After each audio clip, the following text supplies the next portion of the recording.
Hi guys, I hope that you're safe and well. It's Mitch here. I'm just coming on to do the Facebook card reveals for you all. So let's do this. If you've been drawn to card 1, we're going into the energy of the Two of Swords. So when the Two of Swords shows, this is all about feeling very conflicted, very caught up between head and heart. So head is feeling one thing and sort of thinking one way and processing life one way. Heart is feeling another. And there's a little bit of divided energy at the moment. You're not quite sure at times what the best sort of course of action is, and what's going to be the best outcome for the long-term future. But what's important with the Two of Swords, even though you might feel a little bit torn, a little bit conflicted, feel into that heart vibration, because the heart is a bit like the human sat-nav. And when we feel into the vibration of the heart, it can guide us forward, it can lead us out of the darkness, back into the light, essentially. Don't let the trickery of the mental mind suppress, self-sacrifice, or limitate what the heart knows is accessible. Okay, so keep it real. Don't sort of get too clouded up with the ideas here. But, usually that sort of heart section wants to definitely allow the process of change to move us into something a lot more positive, a lot more hopeful, just essentially a lot more rewarding long term. And usually, even though we might be fearful or might be quite panicky about this, it's usually quite a smooth transition of energy. So sometimes we create it to be louder, more of a problem than it ever actually was in our own thoughts. So don't let sort of the mental mind get the better of you here. So stay focused. So I hope that makes a little bit of sense to you. Now then, as we're going into card 2, we're going into the energy of the Temperance. The Temperance is a time of transformation. The Temperance is a time for ascension. Usually when the Temperance card shows, big changes, big decisions are coming in around you.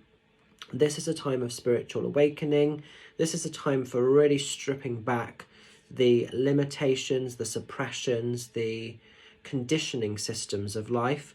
Often with the Temperance card, there's a heightened awareness of spirituality. So some of you that are drawn to this card might be really awakening to your purpose, your power, your calling. That could be in a healing vibration.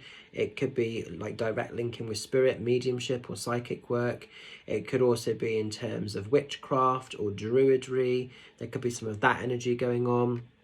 But it's definitely seeing the truth of things, and it's unlearning our conditioning systems. It's moving out of anything heavy, dark, or suppressive.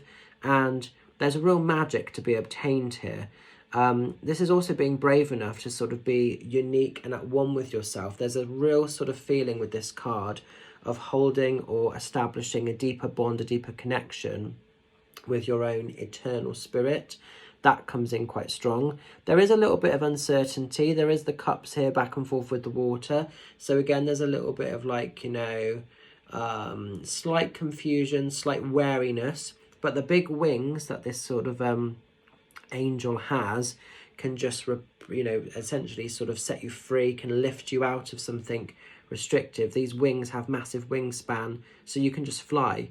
So it's time to invest, it's time to rise, it's time to really believe in yourself, even if you're the only person that is believing in you, essentially. So even if nobody else in the room shares your goals, your dreams, your focus, your destination, it doesn't matter. You're not doing it for anybody else. You're doing this for yourself. This is your life purpose. This is your life calling. So it's time to rise. It's time to fly. It's time to be seen, guys, if you've been drawn to this card. And finally, as we're going into card 3, we're going into the energy of the Four of Cups. Four of Cups, oops, don't know if you can see that too well, is always interesting when it shows. This is a card of reflective energy. This is a lot of kind of reminiscing. There's a lot of looking over old ground where this one is concerned. And it's good to sort of have an awareness for things that have happened and things that have come to be. It's really quite important to reflect on stuff, but not if it goes into a space where we're so focused on why things went the way that they did, we almost forget to live in the here and now. Because it's almost like with these kind of cups, there's so much sort of focus on, you know, what's happened, what took place. We're forgetting to move forward. We're forgetting to sort of live life. So some of you might be sort of stuck in a little bit of a grieving process. That could be grieving the loss of a loved one, but it could also be grieving the loss of something that's come to an end, or a behavior that's happened, a type of experience that you've had to go through. And maybe now you're questioning, why did that happen the way it did? Why did a certain person behave the way they did? Perhaps you're the person that behaved in a way that now you're looking back thinking, maybe that wasn't, you know, the smartest of move. But we can self-analyze until we're blue in the face. It won't change anything. So all we can do is learn from that experience and keep moving forward. Because essentially, Four of Cups wants you to embrace the teachings, embrace the learnings, embrace the lessons that would have been gifted through each of those experiences, whether it's something you did directly or something that happened from another person or a circumstance or situation.